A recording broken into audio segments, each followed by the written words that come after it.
Okay, this is how Friday, the 23rd of March, looks like on Business Morning. Here, everyone, welcome to the program. This is Business Morning here on Channels Television. I am Bosin Amafai. It's been a very great week, everyone, and we thank you for being here wherever you're watching here and around the world. And, of course, we got quite a bit of news of a packaging for you this morning with a bit of a focus on what billionaire investor, philanthropist, and Microsoft founder Bill Gates told the Nigerian authorities yesterday in Abuja. He picked holes in Nigeria's much-touted economic recovery and growth plan called the ERGP, which has a 2017 to 2020 plan. The event was the National Economic Council, in which the Vice President chaired the session. It was very, the whole hall filled. Of course, Bill Gates had the floor to speak on the state of the economy, and he says that the Nigerian government's economic plan identifies investing in the people, but he says that the execution priorities don't fully reflect the people's needs, prioritizing physical capital over human capital. In summary, that's what Bill Gates says, and that's been captured in the media overnight, and this morning is all over the dailies as to how Mr. Bill Gates, the billionaire Bill Gates, feel about the state of Nigeria's economy, and in particular the ERGP, which is being commended severally by multilateral institutions, including the IMF, says, yes, this document is good for Nigeria and will provide that economic roadmap.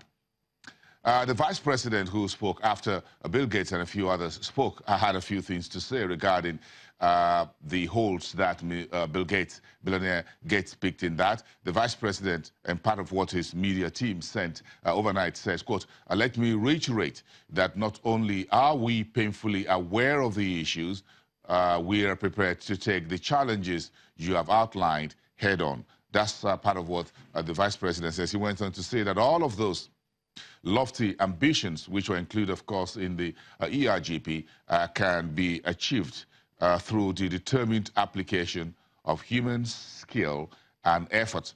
Bill Gates, of course, spoke about the human skill that are needed for Nigeria, and the Vice President, Oshibaja, went on to say that for that effort to be meaningful and productive, it has to come from people who are healthy, educated, and who are and feel empowered.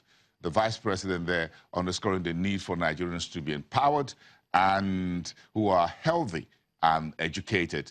If you take health and education, then you're talking about the Human Development Index, or the HDI. The Vice President added that it is this realization that has helped ensure that one of the primary planks of the ERGP is investing in our people.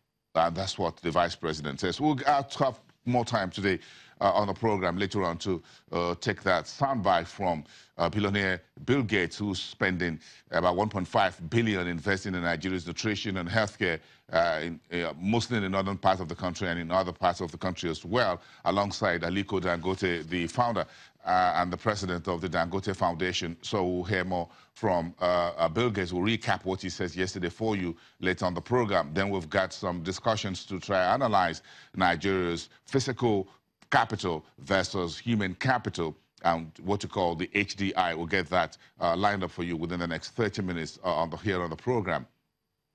Overnight, when we're still talking about the Continental Free Trade Area, Nigeria abstained from the event. At least officially, the president was not in attendance on Wednesday.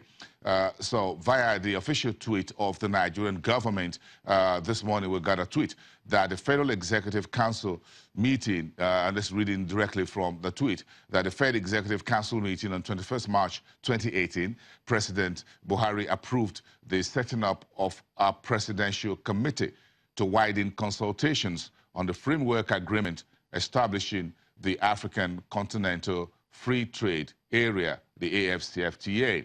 Committee will report back to FEC, that's the Federal Executive Council, in 2 weeks. What this means is that the Nigerian government has now set up a presidential committee to widen consultations with other stakeholders on the framework agreement and then report back in 2 weeks. So Nigeria still considering all the options on the table for signing or joining the CFTA. Nigeria, South Africa, and a few other countries abstained from that event. 44 African states were present or signed the trade agreement on Wednesday in Kigali, the Rwandan capital.